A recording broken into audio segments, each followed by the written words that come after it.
Hello दोस्तों, स्वागत है आपका दी ऑडियो चैप्टर पर, जहां हम सब नई नई किताबें सुनते हैं। आशा करता हूं आप अभी ऑफिस जाने की तैयारी कर रहे होंगे, या फिर रात हो रही होगी और आप सोने की तैयारी में होंगे, या फिर खाली बैठे होंगे। आइए मेरे साथ किताबें सुनिए और अपने लाइफ को बदलिए। आज हम बात करने वाले हैं एक ऐसी किताब की जो हमें यह बताती है कि अपने थॉट्स को बदलकर, अपने विचारों को बदलकर हम कैसे अपने जीवन को बेहतर बना सकते हैं।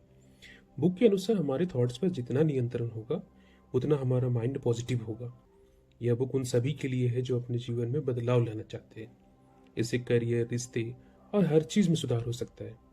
उस प्यारी सी किताब का नाम है थिंक स्ट्रेट, जिसे लिखा है डेरियस फॉरेक्स ने। ऑथर इस किताब के चैप्टर को 9 पॉइंट्स में डिवाइड किया है। आइए हर एक पॉइंट्स को एक एक करके सुनते हैं।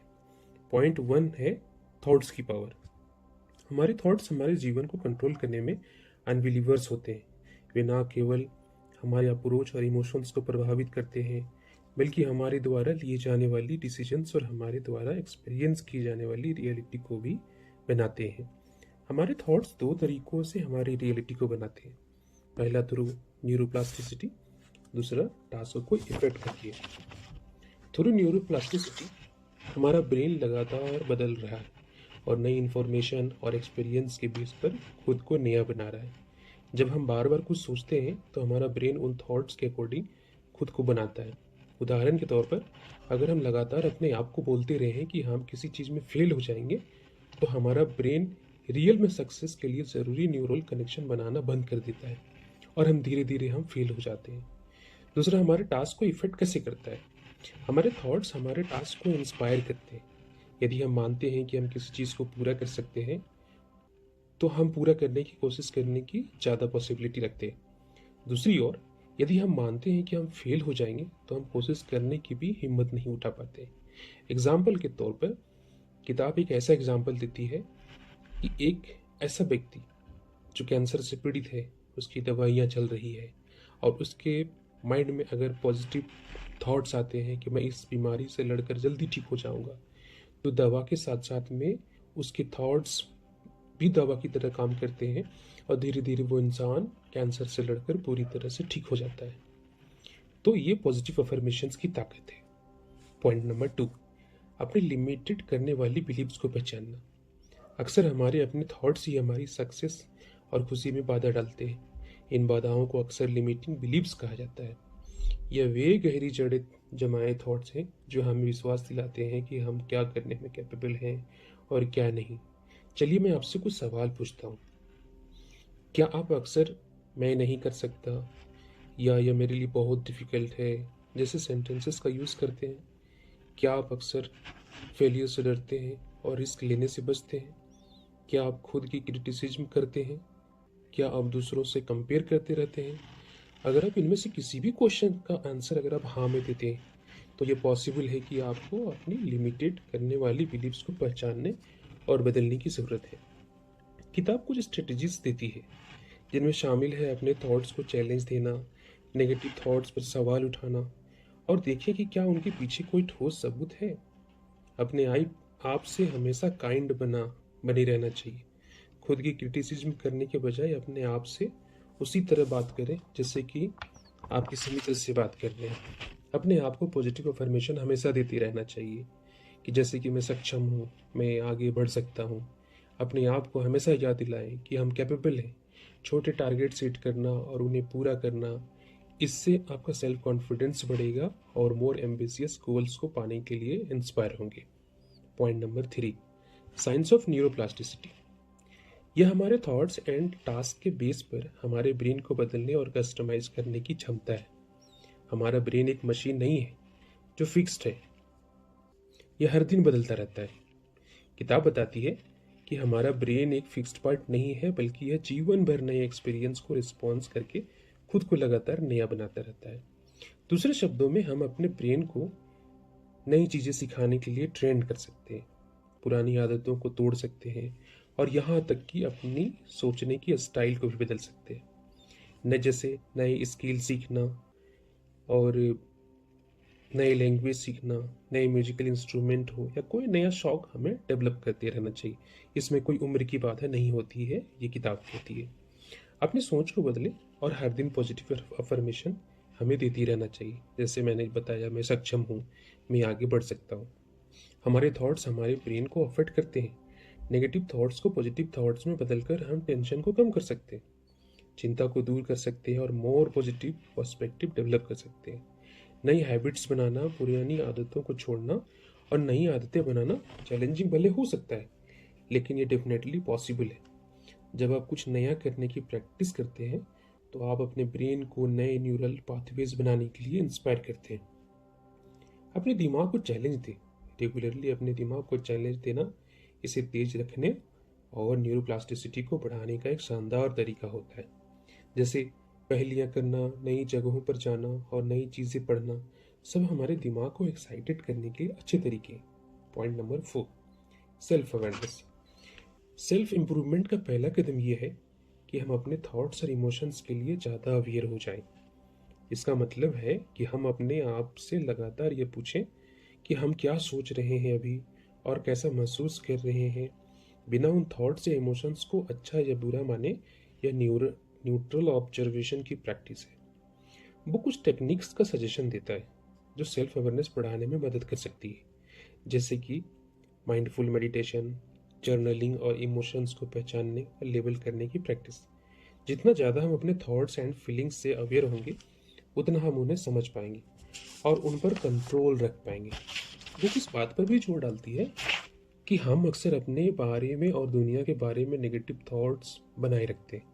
ये थॉट्स हमें वापस खींच सकते हैं और हमारे गोल्स को पाने में बाधा डाल सकते हैं। इसलिए बुक नेगेटिव थॉट्स को चुनौती देने और उन्हें पॉजिटिव थॉट्स में कन्वर्ट करने के महत्व पर काफ़ी जोर डालता है। Point number 5, thankfulness and visualisation. अपने जीवन में अच्छी चीज़ों की सराहना करने के लिए अपना फोकस करना। हर दिन उन चीज़ों को लिखें जिनके लिए आप थैंकफुल हैं। हर दिन कुछ वक्त निकालिए और सोचिए आज किस चीज़ के लिए हम ग्रेटफुल हैं, चाहे वह कितनी भी छोटी क्यों ना हो। यह हमारे पॉजिटिव आउटलुक को बढ़ावा देने और हमारे जीवन में अच्छी चीज़ों को अधिक सराहना करने में मदद कर सकता है। जब हम बार बार अपने गोल को इमेजिन करते हैं ना, तो हमारा ब्रेन उस पर बिलीव करने लगता है और वही बिलीव हमारी रियलिटी बन जाती है। थैंकफुलनेस के मोमेंट्स पर ध्यान दें। पूरे दिन उन चीज़ों के बारे में अवेयर रहें जिनके लिए हम थैंकफुल हैं। जैसे यह एक सुंदर सनसेट हो सकता है, या बस यह फैक्ट कि हम हेल्दी और अलाइव हैं, आज हम जीवित हैं। इन मोमेंट्स को एक्सेप्ट करना और उनकी सराहना करना हमारे मूड को बेहतर बनाने में मदद कर सकता है। दूसरों को धन्यवाद कहें। जब कोई हमारे लिए कुछ अच्छा करता है ना, तो उसे धन्यवाद कहना नहीं भूलना चाहिए। ये सिंपल एक्ट थैंकफुलनेस एक्सप्रेस करने और हमारे रिश्तों को मजबूत बनाने का भी एक शानदार तरीका है। विजुअलाइजेशन एक पावरफुल टूल है जिसका यूज़ हम अपने गोल्स को पाने और डिजायर्ड फ्यूचर को साकार करने के लिए कर सकते हैं। यह इस तरह काम करता है, मनचाहा फ्यूचर की इमेजिनेशन करना, अपनी आंखें बंद करके या मेंटली या इमेजिनेशन करना कि हम अपने गोल्स को पा चुके हैं। जितना हो सके ज़्यादा से ज़्यादा डिटेल्स के साथ इमेजिनेशन करें, जैसे हम कैसा महसूस कर रहे हैं, हम कहाँ हैं और हमारे आसपास क्या हो रहा है। इमोशंस को जोड़ना, इमेजिनेशन के दौरान पैदा होने वाली पॉजिटिव इमोशंस जैसे खुशी, प्राउड या सेटिस्फेक्शन पर ध्यान देना, ये सारी बातें किताब कहती है। इन इमोशंस को अपनी गोल्स को पाने की इंस्पिरेशन यूज़ करना चाहिए। एक्शंस के लिए इंस्पायर होना, अपनी इमेजिनेशन को हकीकत में बदलने के लिए ठोस कदम उठाते रहना चाहिए। इमेजिनेशन से हमसे मिले गाइडेंस का यूज़ करके गोल सेट करना चाहिए और उन तक पहुंचने के लिए स्ट्रेटेजी बनाने की हिदायत देता है हमें ये किताब। Point number 6, goal setting. बिना गोल के जीवन एक बिना दिशा की नाव की तरह है। अपने सपनों को हकीकत में बदलने के लिए क्लियर गोल सेट करना, रास्ते में आने वाली ऑब्स्टिकल्स को पार करना और खुद को लगातार इंस्पायर रखना बेहद ज़रूरी है। आइए इन 3 इंपॉर्टेंट पहलुओं को गहराई से समझते हैं। क्लियर गोल सेट करना।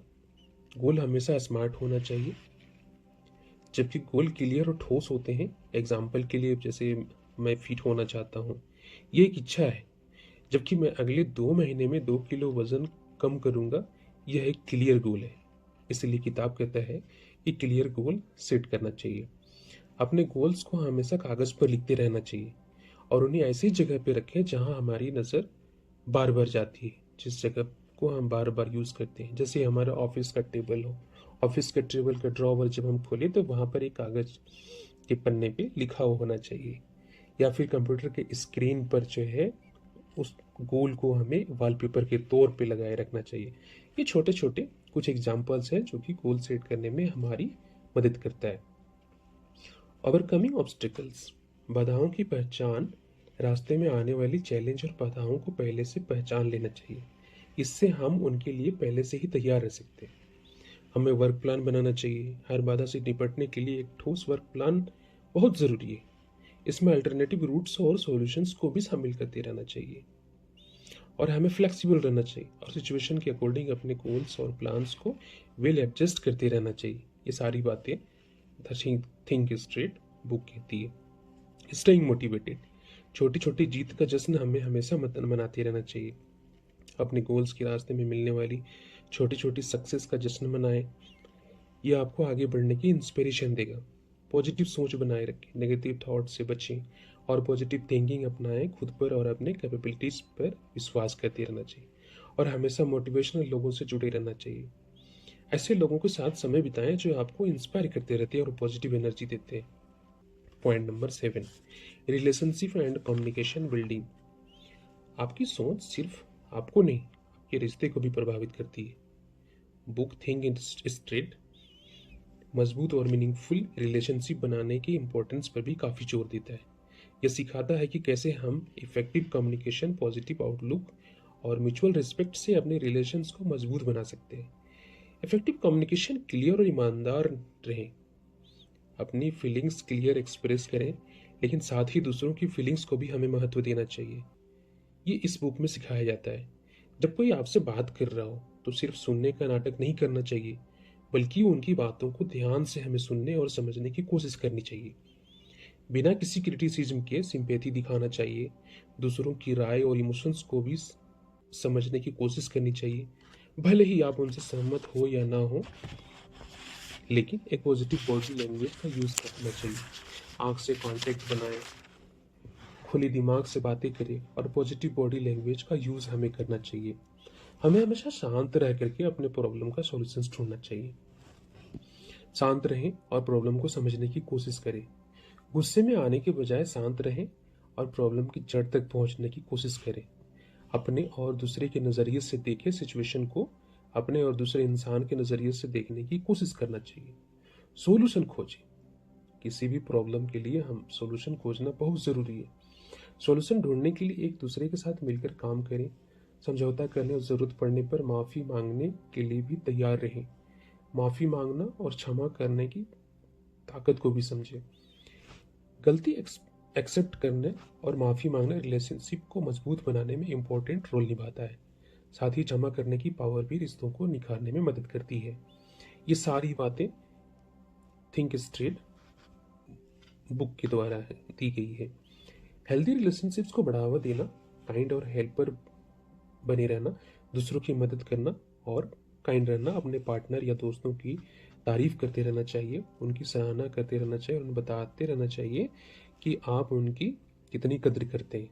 साथ में समय बिताएं, अपने पार्टनर या दोस्तों के साथ क्वालिटी टाइम बिताएं और उन चीज़ों को करें जो आपको पसंद है। नई चीज़ें सीखते रहना चाहिए और एक साथ बढ़ें। साथ में नई चीज़ें सीखना और एक दूसरे को इंस्पायर करने की कोशिश करते रहना चाहिए। Point number 8, productivity and time management. समय सबसे कीमती संपत्ति होता है दोस्तों। Book think straight productivity and time management को बेहतर बनाने के लिए कुछ इंपॉर्टेंट स्ट्रेटीज पर जोर देता है। हम अपने टास्क को उनकी इंपॉर्टेंस और टाइम लिमिट के अकॉर्डिंग प्रायोरिटी देना चाहिए। सबसे इम्पोर्टेंट टास्क को पहले करें और कम इम्पोर्टेंट टास्क को बाद में।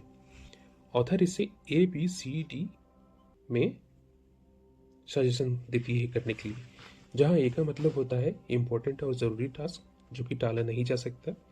B इम्पोर्टेंट है लेकिन ज़रूरी नहीं, जल्दी नहीं किए जा सकते। C कम इम्पोर्टेंट है लेकिन ज़रूरी काम है। D ना तो इम्पोर्टेंट है और ना ही ज़रूरी है। तो काम ए टास्क को पहले करें और फिर बी, और अगर समय हो तो सी डी टास्क को टालें या हटा दें। Eliminating destructions. बुक बताती है कि कैसे एक्सटर्नल एंड इंटरनल डिस्ट्रक्शंस हमारी प्रोडक्टिविटी को कम कर सकते हैं। एक्सटर्नल डिस्ट्रक्शंस में जैसे सोशल मीडिया, फ़ोन नोटिफिकेशंस और शोर शामिल है। इंटरनल डिस्ट्रक्शंस में जैसे चिंताएं, नेगेटिव थॉट्स, ये सारी चीज़ें इंटरनल डिस्ट्रक्शंस में आती है। जैसे फ़ोन को साइलेंट मोड में रखना, जो कि थोड़ा मुश्किल होता है हमारे लिए, या अलग रखना, सोशल मीडिया ऐप्स को ब्लॉक करना, शांत इन्वायरमेंट में काम करना, टू डू सूची बनाना और उस पर ध्यान देना, माइंडफुल और ध्यान की प्रैक्टिस करना। Working efficiently. बुक समय बचाने और ज़्यादा हासिल करने के लिए एफिशिएंसी से काम करने के तरीके सिखाती है। इसमें शामिल है एक बार में सिर्फ एक ही काम करना और मल्टीटास्किंग से बचना। छोटे छोटे ब्रेक लेकर एनर्जी का लेवल हमें बनाए रखना चाहिए। ऑटोमेशन टूल्स और तकनीक का यूज़ करना। पार्किंसंस लॉ लागू करने, जो कि कहता है कि किसी वर्क को पूरा करने में जितना समय आप सोचते हैं उससे कम समय लगता है। 2 मिनट रूल का यूज़ करना, इसके अकॉर्डिंग अगर कोई वर्क 2 मिनट में कम समय में पूरा किया जा सकता है तो उसे तुरंत कर लेना चाहिए। इन स्ट्रेटजीज को अपनाकर हम अपनी प्रोडक्टिविटी को बढ़ा सकते हैं, समय का बेहतर मैनेज कर सकते हैं और अपने गोल्स को तेजी से पा सकते हैं। बुक में दिए गए अदर सजेशंस में शामिल है जैसे रेगुलरली काम की रिव्यू करते रहना और सुधार करना, छोटे गोल सेट करना और उन्हें मनाना, दूसरों से मदद लेना, पॉजिटिव रहना और ऑप्टिमिस्टिक रहना। पॉइंट नंबर 9, फाइनेंशियल और लाइफ में बैलेंस। बुक सीधे तौर पर फाइनेंशियल मैनेजमेंट पर फोकस नहीं है, लेकिन यह आपकी फाइनेंशियल लाइफ को बेहतर बनाने में मदद करने वाले कुछ इंपॉर्टेंट प्रिंसिपल्स को बताती है। अपनी फाइनेंशियल सिचुएशन का असेसमेंट करें और clear measurable financial goals set करें। एग्जाम्पल के लिए, हम कर्ज चुकाना चाहते हैं, रिटायरमेंट के लिए बचत करना चाहते हैं या घर खरीदना चाहते हैं। अपने ऑप्शंस पर रिसर्च करें। इन्वेस्टमेंट्स जैसे इन्वेस्टमेंट, इंश्योरेंस, क्रेडिट कार्ड जैसे फाइनेंशियल प्रोडक्ट्स और सर्विसेज की कंपेयर करें ताकि हम अपने गोल्स को पाने के लिए बेस्ट ऑप्शंस चुन सकें। इमोशनल इम्पल्स में डिसीजन लेने से हमें बचना चाहिए। लॉजिकल थिंकिंग का उपयोग करना चाहिए और डिसीजन लेने से पहले सभी साइड्स पर विचार करना चाहिए। कर्ज का मैनेजमेंट करना चाहिए, अपने जो कर्ज है उसको ट्रैक करना चाहिए और जैसे ब्याज की दरों और मिनिमम पेमेंट को कम करने के तरीकों की हमें तलाश करनी चाहिए।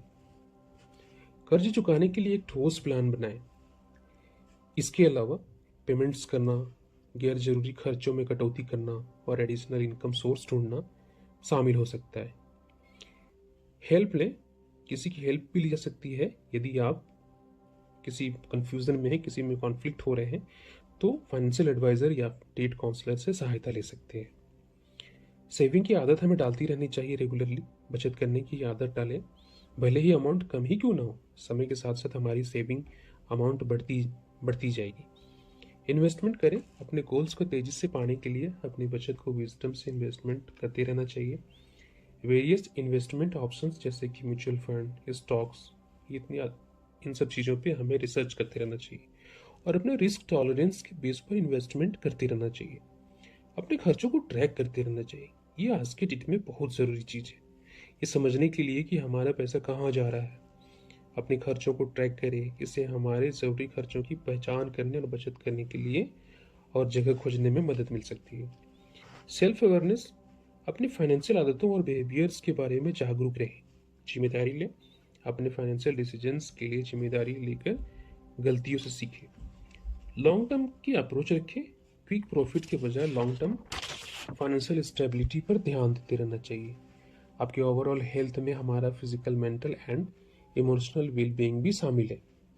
इन सभी एरियाज में हेल्दी हैबिट्स को अपनाकर हम अपना ओवरऑल हेल्थ बेहतर बना सकते हैं। जैसे स्ट्रेस मैनेजमेंट में हम अपने टेंशन्स को पहचानना चाहिए। अपने टेंशन्स के सोर्सेज को समझने से उनसे निपटने के लिए बेहतर तरीके खोजने में मदद मिल सकती है। हेल्दी स्ट्रेस मैनेजमेंट टेक्निक्स की प्रैक्टिस करें, जैसे गहरी सांस लेना, meditation, yoga and exercise tensions को कम करने में मदद कर सकते हैं। नींद में सुधार, एक रेगुलर स्लीप प्रोग्राम बनाएं और उसका पालन करें। हर रात लगभग लगभग एक ही समय पर सोने और जागने की कोशिश करें। सोने से पहले कंफर्टेबल रूटीन बनाएं, जैसे हॉट बात करना, पढ़ना या लिसनिंग करना। जैसे आप बुक की समरी सुन रहे हैं, ये भी एक अच्छी हैबिट है। लाइट म्यूजिक आपको सोने के लिए तैयार करने में मदद कर सकता है। अपने सोने के माहौल को आरामदायक बनाएं। कैफीन एंड अल्कोहल का इंटेक लिमिटेड करें। यह सब्सटेंस हमारी स्लीप को इंटरप्टेड कर सकते हैं। फिजिकल एंड मेंटल हेल्थ को बढ़ावा देना। Eat healthy food and balance diet हमारी फिजिकल एंड मेंटल हेल्थ का सपोर्ट कर सकता है। डू रेगुलर एक्सरसाइज हमारी फिजिकल एंड मेंटल हेल्थ के लिए कई फायदे देता है। अपने सोशल सर्कल से जुड़े रहें। मजबूत सोशल रिलेशंस हमारी फिजिकल एंड मेंटल हेल्थ के लिए इम्पोर्टेंट है। अपने इमोशंस को एक्सप्रेस करें। अपने इमोशंस को दबाने के बजाय उन्हें हेल्दी तरीकों से एक्सप्रेस करना इम्पोर्टेंट है। तो फ्रेंड्स, यह थी थिंक स्ट्रेट की कहानी, जो सिखाती है कि सोच बदलो तो दुनिया बदल जाती है। अगर आपको यह बुक समरी पसंद आई है तो द ऑडियो चैप्टर को लाइक करें और सब्सक्राइब करें, और कम से कम इस बुक को अपने 3 लोगों को जरूर शेयर करें। मैंने अपना जीवन बदला है दोस्तों इस बुक को पढ़कर। आशा करता हूँ आप भी अपना जीवन बदलेंगे। फिर मिलेंगे अगले बुक की समरी के साथ। तब तक के लिए जय हिंद।